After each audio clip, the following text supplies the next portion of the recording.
today we're doing a topic. It's a topic. Before I get into the haul and everything, I want to first put a disclaimer out there. I have been a writer for 12 years, and up until a few weeks ago, my primary training method revolved around negative reinforcement and positive punishment. And I'll explain those things briefly in a moment because I have a whole bunch of resources where you can learn that way better for yourself than you can from me. So I'm just gonna go ahead and say that most of the way that I have always ridden horses has been through pressure and release. Traditional training methods or natural horsemanship, that's all pressure and release. What I want to do is shift from mostly negative reinforcement to mostly positive. What that means is instead of using pressure and release, force, telling the horse what it's going to do, not what I want it to do, or asking, you know, because that's never the way that I really did it. Some interesting things to think about are when you ask your horse to do something, what happens if the horse says no? And then from Mosey Truitt's podcast, she said, what does yes even mean if it's not respected when they say no? To clarify the idea around not respecting no, it means when you continue asking until the horse does it anyway, so it's not really an ask, it's more a tell. So these are things that I've been thinking about and sitting on for you guys that are more interested in learning about learning theory, whether you ride negative reinforcement or positive reinforcement. I think it's important for everyone to know how they're affecting their horse and what they're doing to affect it. And that way you can be fully responsible for the decisions that you make with your horse and be more intentional, clearer, and it's not just this mystic horse training, I don't know, sometimes magical things work, you know? What I've experienced with horses that are trained primarily negative reinforcement is you either are met with resistance or aggression or apathy in a lot of cases. Some horses are totally good with it. Zoe, not working. So a little backstory on that. I kind of just was on Instagram. I've seen people, you know, riding bridleless, teaching their horses target training, clicker training horses for years, but I never really understood why they did it. Now, they can make their horses do all these amazing things. And what I didn't realize is that they're not making the horse do these amazing things. You can't force it, that they're asking and helping the horse understand and helping the horse take something extrinsic and make it intrinsic. And that means something that's like externally pleasing and making it like pleasing to themselves, you know, like playing with one another, you know, jumping over a creek just for the fun of it. Like that stuff is intrinsically pleasing to the horse. So you take things that you want to do and make them intrinsically pleasing to the horse. I don't want to, you know, hate on anybody who uses negative reinforcement, and not to justify, but also to be totally transparent. I work on a horse farm where I take ex-race horses, ponies, rescue horses, and my job is to make them riding horses, make them jumpers, Western horses, whatever direction the horse wants to go. That said, I am asked to train in negative reinforcement, and that's fine. There are kinder ways to do that. Full disclosure on all of that, I don't want anyone to feel attacked or like this is another bitch shaming video or anything like that. I still use bits, whatever. I just think that there is an alternative route that creates an outcome that is pleasing to both parties more so than what you experience with negative reinforcement. So that is my opinion as of today, Wednesday, September 26, 2018. This is my opinion. I think that there is another way to do it that makes the horse more excited and more willing to work or to play, or whatever verbiage you want to use. And now that that spiel is out of the way and you've heard a bunch of weird terms that maybe, unless you're like a learning behavior specialist or a psych major, or you've taken some psychology classes, you probably have never heard those words before. At least in my everyday riding-ness, I never heard those words used about how my actions are affecting my horse based on the learning quadrants and learning theory. Learning theory is, briefly, is the way that everything learns, like mammals at least. You know, you can teach giraffes, lions, dogs, cats, horses, fish, whatever. You know, you can teach anything with these same things, and they apply to humans too. We learn through negative and positive reinforcement, negative and positive punishment. Also, something to clear up, I should have started with this. Negative reinforcement doesn't mean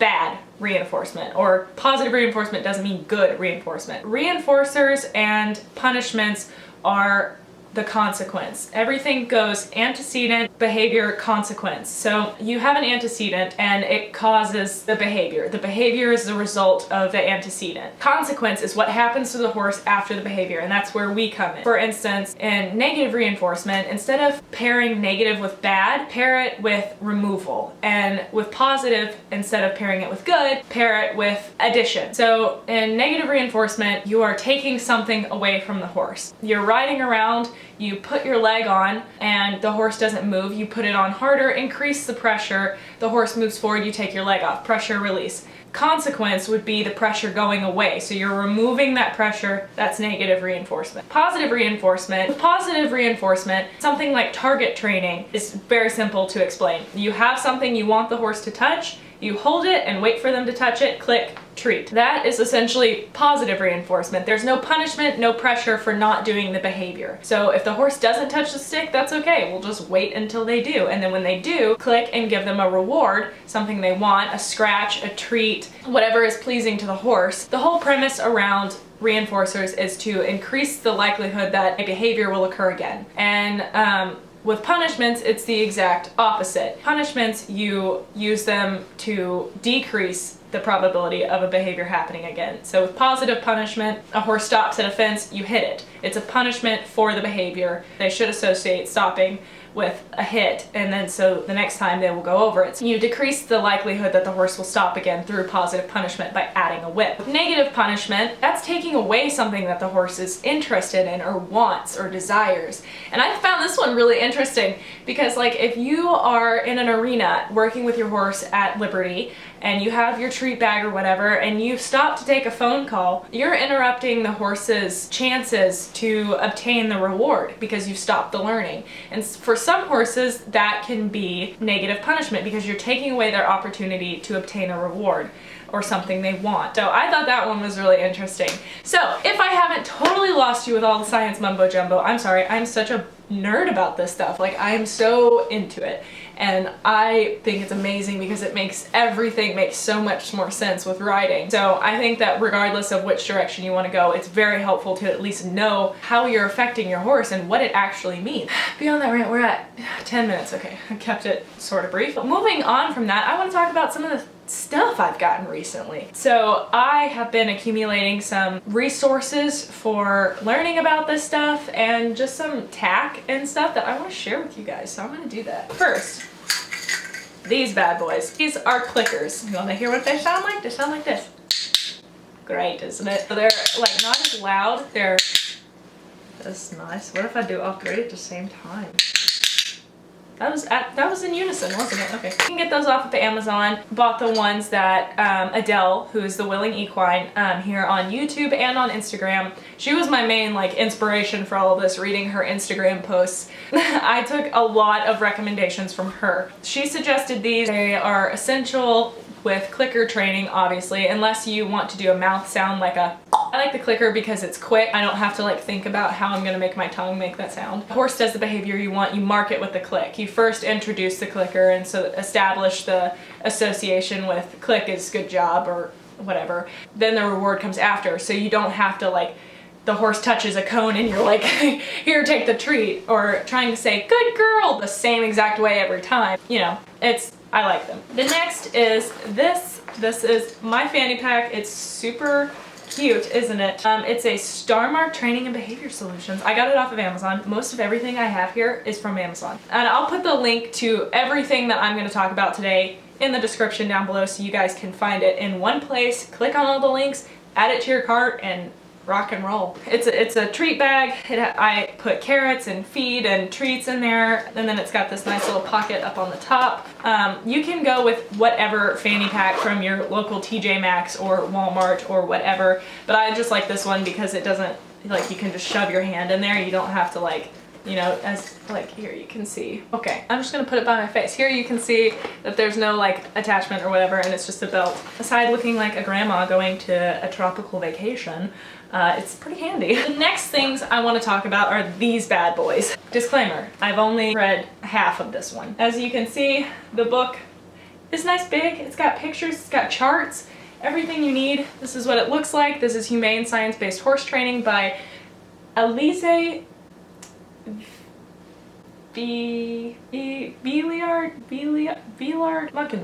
Durham. Yep, I'm not French. It says, humane science-based horse training is a type of training where the user combines evidence-based understanding of equine behavior with his genuine love and respect for horses in order to train and handle horses in an ethical yet effective way. Essentially, this book just introduces you to learning theory. You know, it tells you about some studies and how it applies to horses. And then it gets into the training and how to actually execute what it's talking about. It gives you lots of examples. It makes everything very, very clear and thorough. And plus, I love the way it feels. It is on Amazon. It's none of the stuff that I bought was like super expensive. I am a bargain shopper, college student, living alone. We're bargaining. The next thing to note is a journal. This is not my style, don't judge me. This was all Walmart had. But I bought this journal specifically for positive reinforcement and liberty training. So you have a nice little opening here, and I take notes in my teeny tiny standard handwriting way because I write very, very small. But you can see I've taken several pages of notes out of this book. I can remember it better by writing it down. So the next is Don't Shoot the Dog by Karen Pryor, The New Art of Teaching and Training. I've heard wonderful things about this book. It tells you, it has convenient bullet points, the principles of the revolutionary clicker training method, 8 methods of ending undesirable habits, from furniture clawing cats to sloppy roommates, the 10 laws of shaping behaviors for results without strain or pain through affection training, tips for house training the dog, improving your tennis game, or dealing with an impossible teenager, exploration of exciting new uses for reinforcement training. So this book is applicable. I believe it talks about dogs in great length. Regardless, it's like I said earlier in the video, it's applicable to every animal. The next book is also by Karen Pryor. It's called Reaching the Animal Mind, and everyone who does Liberty raves about this book. I'm really excited to read it. It says Karen Pryor is responsible for developing clicker training, an all-positive, safe, effective way to modify and shape animal behavior. Sorry, I'm having trouble reading today. So from my understanding, most of these books are going to explain operant conditioning, classical conditioning, you know, clicker training, positive, negative, the whole quadrant, everything over and over again. So I'm excited because it'll drill it into my head so that I'm like a pro at explaining these things. So the next book I got is called Riding Free, Bitless, Bridleless Bareback. And I was like, you know, why not? It is themed around negative reinforcement, but I have read through it a little bit and I was kind of like, maybe not how I want to teach it, but I'll see. But I can't vouch for that one. I know it's not positive reinforcement. I feel like I'm missing a book.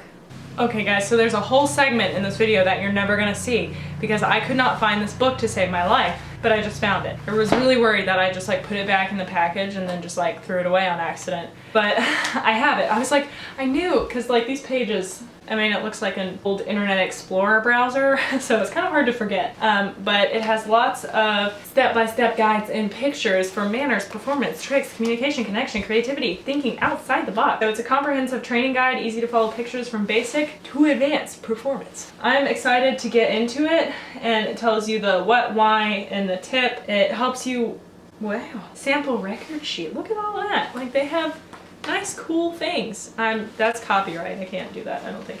But I'm so glad I found this. I was like, 30 bucks. I'm gonna have to, that's really steep for just replacing a book. That is that. So, resuming, this one is clicker training your horse. So, this one is similar. It shows you all of these wonderful things, teaching a go forward cue, you know, everything on how to teach your horse by clicker training. So some of the things that you can teach your horse to do is to pick up things, to lead politely, to like station themselves at the mounting block, and things like that. So it's pretty dope. Next up are tangible things. I bought this headstall. I actually ordered this from Big D's. It's a single ear headstall, no throat latch, anything. You just throw it over like this, and it's very easy to put the bit on. You just tie it, and I got this because I ride a ton of different horses, ton of different head sizes. It's got a bunch of holes, and it's just easier to change this out than trying to do a whole bridle and adjust a noseband and whatever. I don't even like nosebands anyway. The next thing I bought were clip reins. So these are roper reins, so I learned, such the English rider. But I like these for the same purposes that they have clips, so it makes it a lot easier to change out bits, or I can clip it to a halter or something. They're really nice. I got these from Big D's as well. They also have them on Amazon, and I like that they're thick. and you know, they don't have a whole lot of excess rain, but yeah, I like those. One of the reasons clip reins are helpful is for this bad boy. So I believe this is the Pro Rider. I got this from Amazon. It's got a fuzzy and you can see the wheel there. So this is a lot like the Orbitless bridle. Ah, there we go. Okay, so you can see like up here it has like little notches, and I think that clip reins will really help with that not being an issue, like catching on that. Well, okay, I'm holding it upside down. But like you can just clip it and then it slides, and even on the ones that have like notches, it slides no problem. Whereas leather might get stuck. I don't know, I thought it would be more effective. I am gonna try this on Zoe. Adele, the Willing Equine, recommended me an Orbitless, but this was significantly cheaper and seems to be the same thing. The one thing I will say about this one, it is from Amazon, is like this leather piece here is a little flimsy. It's kind of like peeling. So, I mean, you can just get a leather strap and have a curb strap, like not hard. But I didn't want a curb chain because that, I feel like it's defeating my whole purpose. I also got recommended the LG bitless bridle, but those things are, and they're like 150 bucks. No thanks. And the last thing I got, I splurged on a fancy bareback pad. It was like 70 bucks, not that bad. I mean, a cheap nasty one is like 30 bucks. So might as well go the extra 40 to not have your legs burned off by a nylon strap that goes across there. But this one's fuzzy on the top, it's got rings you can connect all sorts of things to. The girth seems to be okay. I don't know, I might try a different girth, who knows. But it does have like a little cover here for the buckle, so if your leg is there, it's not gonna like irritate you. And the underside is this like really frictiony material. I've seen a lot of people use this bareback pad and put a saddle pad underneath it, but I don't know. So whatever. Very excited to ride in that because my last bareback pad, I was being stupid. I was like 14. I was riding Bo in the round pin and I was doing bridleless. And I had the bareback pad on and I was wearing shorts. Except there was a nylon strap that went there where I just showed you. And like my knee rubbed raw on it because I couldn't get him to stop. And I was crying, going in circles around the round pin because nobody was down there. And I, like, all the skin just like got burned off on the back of my legs, and I couldn't like walk or take a shower or ride for a few days until it like scabbed over because it hurt so bad. It just was like burning all the time. So learned my lesson on that one, and also not to be an idiot. Like, come on, Jill. The next thing I want to talk about is resources. One of the main resources I have used is the Willing Equine. She has tons of tutorials here on YouTube. She has tons of walkthrough tutorial type things on her Instagram as well. She has a blog where she posts in depth about all of this stuff. Her website also has references to all of these books, the clicker she likes, and things of that nature. So you can find all that in list format if you don't want to use the links that I put down here, which are the same, but whatever. But her website is very, very helpful tool in that regard. And also something else that I like is I love listening to podcasts. So I listen to In the Spirit of Horse, who is Mosey Truitt's podcast. Some of you may know her as Little Pistolani on Instagram. And she talks about, you know, different liberty techniques. She has people on, she interviews people from all walks of life in the horse world in the positive reinforcement community. So it's a lot of insight, and I really like listening to it when I'm doing something where I don't really have to like be totally mentally present, like cleaning tack or whatever. And even sometimes when I'm on my way to school. But sometimes that's reserved for like Cody Co, Joe Santagato, Jenna Marbles. And then the other podcast I like is Equine and Curiosity put together. That one's pretty good. I've only listened to a few from them, but Adele also recommended me that one. Yeah, there are a few horsey podcasts out there. I can't really think of any more off the top of my head. If I think of more, I'll put them in the description. But that's really good to just listen to other people tell their stories and explain what they're doing, what they've done, what's worked for them, where they messed up, where they went right. You know, it's nice to have that personal narrative aspect. So that said, I think that's about it. I hope that nobody is like inherently offended. I know people have lots of questions about what my future is gonna hold with Zoe, and to be quite honest, I really don't know. Everyone on my Instagram has been asking me if I'm going to continue doing eventing, because you have to use a bit in eventing, and my goal right now is to train Zoe, not just to put a bitless on her and expect her to go in it, but to train her to ride bitless leadless and bridleless eventually through using positive reinforcement and teaching her cues and making everything so abundantly clear to her instead of the constant guesswork she's in, because I think we're all very much aware of how anxious an animal she is. She expresses it in her tail and in tightness over her top line and the shortness in her stride and the way sometimes she goes behind the vertical. You know, sometimes we'll be cantering in place for no apparent reason or just bucking around and looking ridiculous at clinics. And all of that stems from anxiety or being unsure and just waiting for me to put my leg on again and tell her what to do and apply pressure until she submits. And that's not really what's working best for her. So I'm going to try shake things up a little bit. And I've only heard positive things about using this type of training. And you know, a lot of people have an issue with giving horses rewards. Whether you ride negative reinforcement or positive reinforcement, you know, the horse is doing things through negative reinforcement because it's trying to avoid or not incur the pressure or the pain or whatever. And then with positive reinforcement, the horse is doing it because it wants to get the reward. Then through positive reinforcement, you can shift into, you know, intrinsic type things, and the horse wants to do it because it wants to do it, not because it's trying to get a reward. But rewards are not totally faded out, just as you never totally fade out the negative reinforcement with the leg pressure. It becomes a cue over time, but it's still because the horse is trying to avoid that increase of pressure. Whereas with positive reinforcement, the horse is doing it because it remembers that activity, that behavior, that trick was pleasing to it. That was all to say that with negative reinforcement, you never really fade out the reinforcing actions. They just become more refined, just like with positive reinforcement. You don't fade out the positive reinforcers, but you can make them more refined or more, you know, infrequent as the horse understands, just like with negative reinforcement. So they are very similar, but just two completely different approaches. That is my ramble. I am so excited for this journey. If you don't agree, you don't agree. That is absolutely cool. I just want to share my journey through this, and you know, I'm going to mess up. I'm not a professional. I've only been doing this for a few weeks. It's something that I really want to put my heart and soul into and become better at it, because the difference I've seen in Zoe already is insane. I spend the whole time I'm out there, whether she's just grazing and not acknowledging my presence at all, you know, I sit there and I'm like, oh, she's gonna do it. And then after a while, she walks over to me and is like, yo, what's up? And I have the biggest smile on my face and I reward her. And then we go through training and she sticks with me. She doesn't have a halter or bridle, nothing on. She's just choosing to do the behaviors. And, you know, it's to get the reward, of course, but she enjoys it too, because she's obtaining something that she wants, and it's fun for her because it makes her think.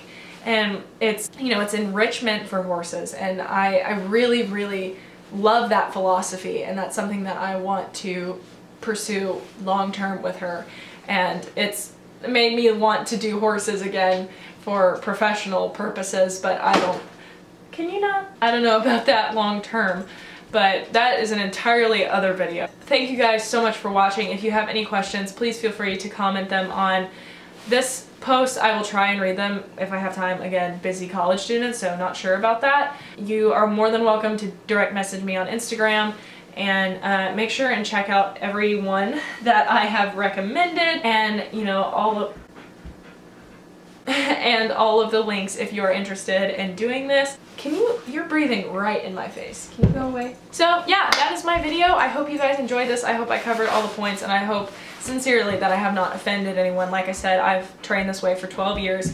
It's not working for Zoe, and it doesn't really feel right to me. I like the way I feel when I train with positive reinforcement, and she does too. That is the bottom line. That's what we're doing. Get over it. Thank you guys again so much for watching. Make sure you subscribe, turn on the bell notification, and turn on always notify. I hope that you guys enjoyed this video. Really, it means a lot to me, and I've been so excited to share all of these resources with you guys who have been asking so frequently, so I can just like direct you to this. But yeah, I hope you have a wonderful rest of the day. Best of luck with your horses, and yeah, I will see you guys in the next video.